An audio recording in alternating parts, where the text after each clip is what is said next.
Oh, somebody came up here and knocked that wet switch down. I wonder if that was tripped. See that, guys? It's not even on there now. It's just laying there, so it's got no way to trigger it. Man. Hey guys, in today's video, I go back to a service call that I went to about 3 weeks ago, having an icing issue still. This is that famous 3M Filtrete house that I was at. So let's see what we get into there. And then if you haven't watched yesterday's video on how to make this beautiful round pipe, check it out, guys. Isn't that pretty? Stay tuned, watch the video, guys. Good morning, guys. Seton HVAC here. It is Tuesday, August 13th, 2024. Just sitting here at Home Depot. I had to grab a few things, so my truck was having some issues this morning, so I'm in the wife's SUV to try to take care of this service call this morning. So such is life. I think it's just the battery. I'll get the charger on it when I get back home and see what's going on. Didn't have time to get the jumper cables on and do all that. So, although that is very quick. So we're gonna head out to the service call. This is that one where the 3M filter was in there, but it was their high static filter. Okay, let's clear that up. I'm not gonna badmouth all their filters. And then a cheaper one was put back in. You know, it's been a few weeks now and it was running fine, but I guess now it was icing up again. So the customer turned it off. It's thawed out. He reset the power and it didn't come back on. So I'm gonna see. You know, I'm gonna check out the static. I'm gonna check out the evaporator coil. First thing I'm gonna do is probably throw some gauges on it and check the charge, see if it even comes on. So yeah, we're gonna go take care of that. And I should be able to get you some good shots there. The tenant's going to be there, but I'm going to let them know, hey, I'm going to be there talking to myself. So, yeah, I just wanted to stop because the phone mount on this, on my wife's rig's not the best. So, let's head out there and see what we can get into, guys. I'll get some good shots for you. All right, guys, so we're back here. So, I went ahead and put it on cool. Let's go outside and check out the outdoor unit. And I'll just take you with me here. Tenant's here, so trying to be respectful of them. She didn't want to be on camera, of course. So let's see what we got. I bet you it was still out on thermal when they tried to turn it back on, because now we're running. They just put a new filter in there. I'm going to see what their old one looked like. Let's get the gauges on there, make sure our charge is good. Yeah. I don't know if I have the key. I have my key with me for that, for these kind of locks. Let's see if I do. Yeah. Mine's getting nice and cold. We're still gonna go up. I want to go up in the attic and check out the evaporator coil, though. I don't know if you guys remember this call or not, but this thing was all iced up last time I was here. They thawed it out. It's been a couple weeks now, so yeah. Let's see if we can get these caps off. Alright, guys, yeah, it's just the regular caps that I always use, so I got my little key here. Take these off, get our gauges on, and see what we're looking like. Alright, guys, so I got it on cool. I got my gauges and my temp clamps on there. Let's give it a good 20 minutes to stabilize, see where we're at. I'm gonna get my ladder set up. I didn't go up there last time I was here, but I better, because they're having some sort of other issue. But there's my attic access, and then the air handler sits right up there somewhere. So it's pretty cool today, so it won't be too warm up there. I'll get my light up there and at least check out that coil, make sure there's no restrictions there. Could do a static pressure test too. I got my manometer here, so yeah, let's see what things look like first before we get that far with it, because you know it's ran for 4 years with no issues, so the only thing it would change would be a dirty coil or something. So yeah, let's get that set up and get up there. Alright, guys, I got my ladder set up here. Look how they did this return, guys.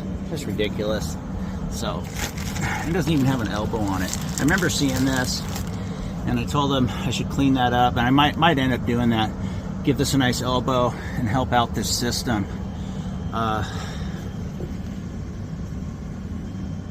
Yeah, so this is the same.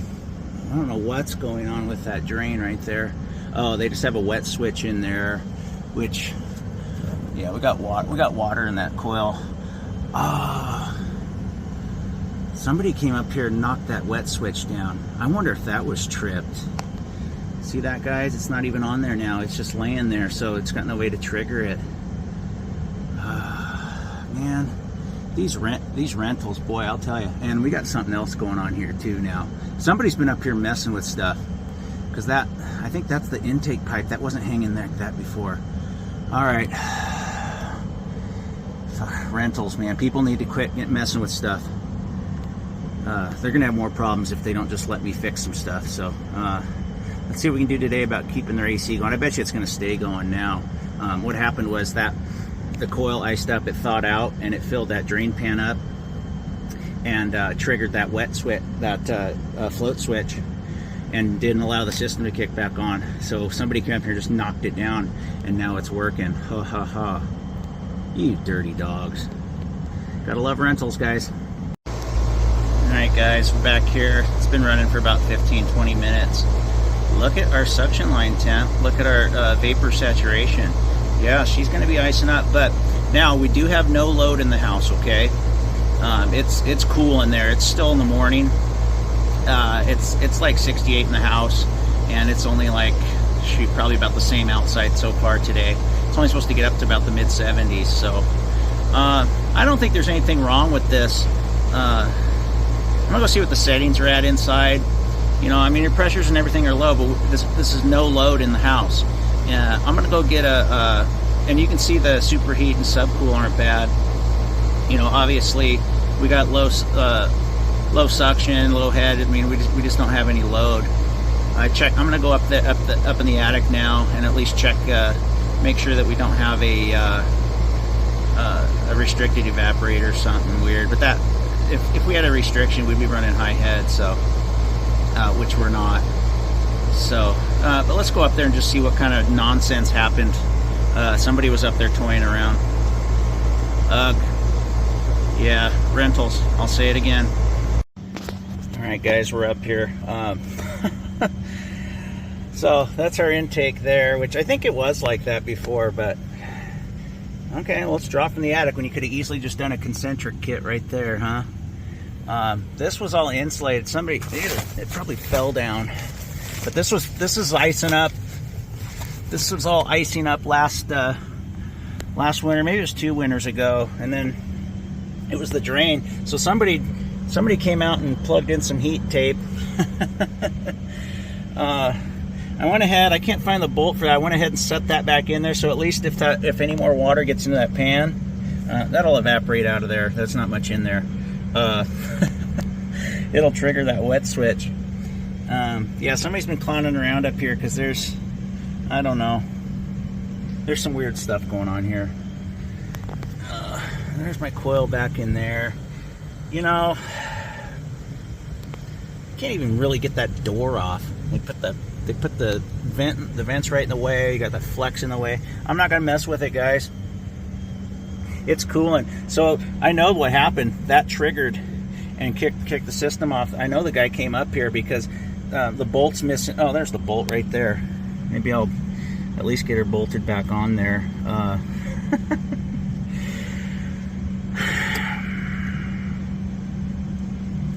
This type doesn't even fit on these properly. I mean, I can just form fit it on there. Yeah, that's not coming off. If that fills up with water, it's going to push that up. So I'm just going to leave it the way it is. Yeah. Let's get some temp splits. See where we're at there. It is 72 degrees in the house. It's very warm up here. I don't want to spend any more time up here. But you know, you got return air issues. It's kind of kinked a little bit. So I mean, they're probably having some issues with high static, I would think. I'm not gonna do a static pressure test on this. I mean, I'm just gonna recommend. I know what it's gonna take to fix this. That right there is kinked. That's a no bueno. That needs probably 2 elbows on it, and then pull the flex over nice, wrap it real good. I'm gonna recommend that. We'll clean all this stuff up for them. It'll be a repair. It's gonna be in the mid 70s, and there's no sign of it getting real hot here again. So, you know, let's just roll with it for now, and then I'll put together a quote for some repairs for her.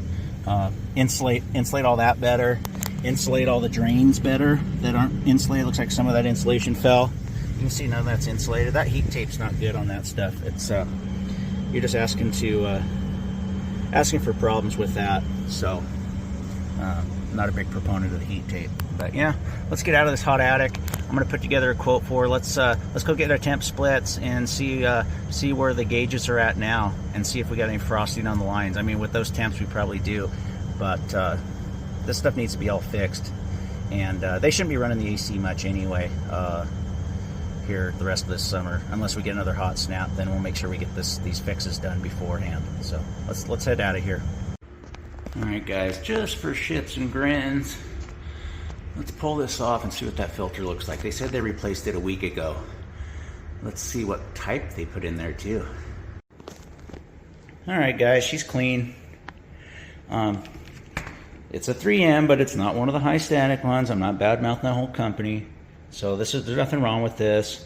And I doubt that coil's dirty enough to cause an issue with it icing up.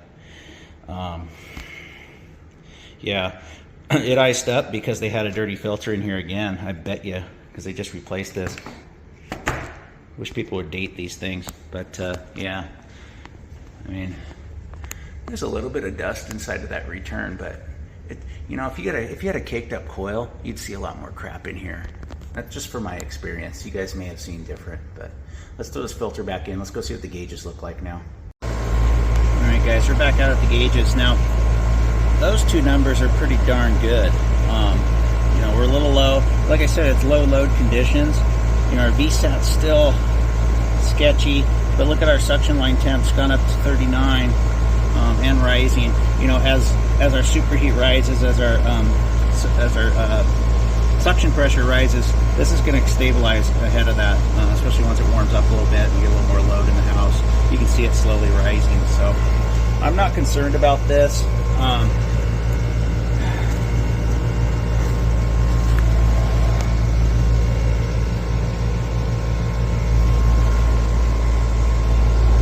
I'm not concerned about it at all.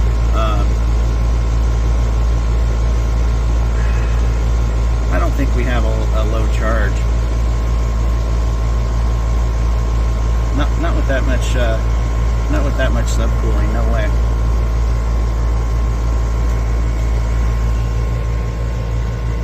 Fix up that ductwork up there and clean up a few things, and you know, I'll come back on a warm day and double check everything. But I don't see any issues here, guys.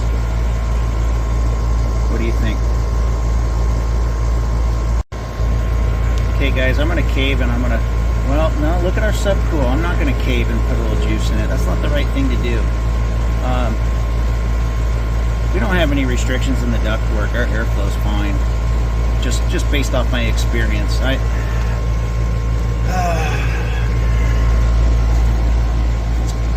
Fix up that return air and then we'll do a static test. I mean, I'm sure the static's crappy as is. So 26.4 VSAT. I really don't like that. That's the only thing I don't like. Let me get that suction pressure up higher. Let's pop a little juice in her. I think these Rheem 3-ton systems are rated for about 10 degrees of subcooling, and we've been between 7 and 8. So let's pop a little juice in her. Why not?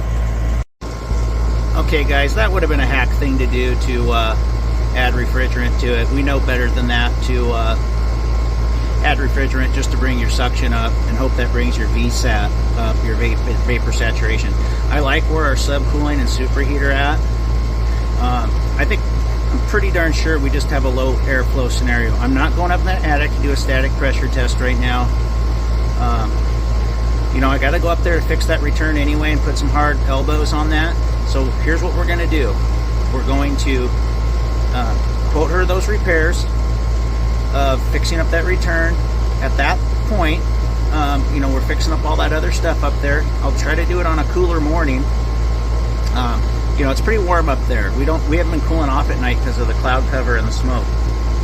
We're going to do that. We're going to pull off that panel. We'll inspect that evaporator, make sure that it's not restricted. We're going to check, you know, obviously check our supply and return static, make sure we're good there once we do our repairs. and go from there. And I bet all these numbers will stabilize and be better. So that's gonna be a wrap on this. I'm gonna load everything up, and you know, it's not icing up. I mean, we got a 45-degree suction line temp, so let's cross our fingers we'll be good until I can get back to do these repairs. If not, then we know that I was right. So let's get out of here. All right, guys, we're heading on out of here. So tell me if you think I did the right thing or not. So I want to get those repairs done on that return air first before I you know, condemn or confirm anything. I think putting a couple of hard turn elbows on that return, because that, if you looked at that flex, it was really ovaled out, and on a 3-ton system, ovaled out 16-inch flex is not good. So it's a very short run. I know somebody made a comment before about the, you know, that size of that return grill and everything, but you know, that's basically going to just make it noisy, which it is. You know, it's a short run on that return, and you know, once I get my my total external static readings on my supply and return, that'll tell me more. But I know that we need to put those elbows in. So I'm going to come back and do some repair on that return. I'm going to insulate that vent pipe better, insulate the drain better, clean up some other things, get that float switch on there so it's bolted on there properly. But right now they're cooling, okay? It's not iced up. What I'm betting happened is their filter was dirty again. So they're smokers and they got pets and stuff. The filter got dirty and it iced it up again. They took it out. Somebody went up and knocked that float switch down. So they turned it back on. Nothing happened because that float switch was triggered. So, you know, it's rental stuff. You know, if you have general maintenance done on stuff, none of this stuff would ever happen. So that's my story, and I'm sticking with it. You know, if you guys would have approached it differently, maybe done all that static work now, testing. I'm not doing it up in the hot attic. I'll do it in the evening, or I'll do it in the first thing in the morning. We're approaching the noon hour right now, and it's warm up there. So tell me in your comments if you think I did the right thing, how I diagnosed it. You know, coming back to it. You know, it's tough because, you know, people have been up there sticking their nose up there doing God knows what. So we'll call this a wrap, and I will see you guys tomorrow, unless I go back to my shop and find something else to show you. But that's going to be it for today. I don't like rentals, okay? I've made that very clear. I'll see you guys tomorrow.